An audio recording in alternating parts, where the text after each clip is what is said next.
আর চিন্তা করতে পারবে না, তুমি হবে লাশ লাশ লাশ লাশ। আমি যতক্ষণ আসি ততক্ষণ তুমি তুমি আছো। তুমি রোগের আমি রাখি। আল্লাহ বলে কোথায় যাবে? আকরামিন হাবিল ওয়ারি, সারা রবের চেয়ে আমি তোমার কাছে, আমাকে দূরে করবে কিভাবে?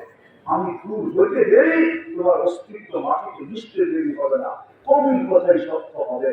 मिले खाप में अमल शाह कैसे कैसे, सुनी खान गई नौजुआ कैसे कैसे, अजल ने न छोड़ा फैसला न दारा, उसी से सिकंदर सफाते दिए धारा, हर एक लेके क्या क्या हसर सुधारा, पूरा रह गया एक ठाट सारा, শুধু ঝুঁকি থেকে যাবে, অস্তিত্ব থেকে ঐতিহ্য থেকে যাবে। ঘরালা ঐতিহ্য নিয়ে খালি কাঁদবে, আর কিছু না।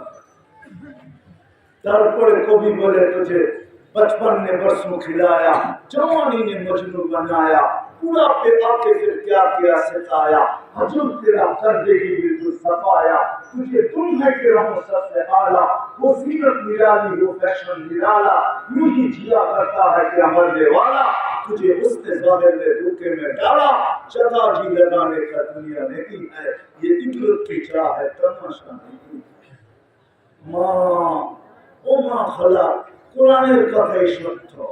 আফাহাসিবতুম আন্নামা খালাকনাকুম আবাস, তোমার ধারণা কি তুমি অনার্থক সৃষ্টি? ও যুবক, তোমার ধারণা কি তোমার যৌবন অনার্থক? নারীর ধারণা কি নারীত্ব অনার্থক? পুরুষের ধারণা কি পুরুষত্ব অনার্থক? অনার্থক আমাদের অস্তিত্ব। আল্লাহ জিজ্ঞাসা করতেছে অনার্থক। আফাহাসিবতুম আন্নামা খালাকনাকুম আবাস, তোকে অনর্থক তৈরি করছি।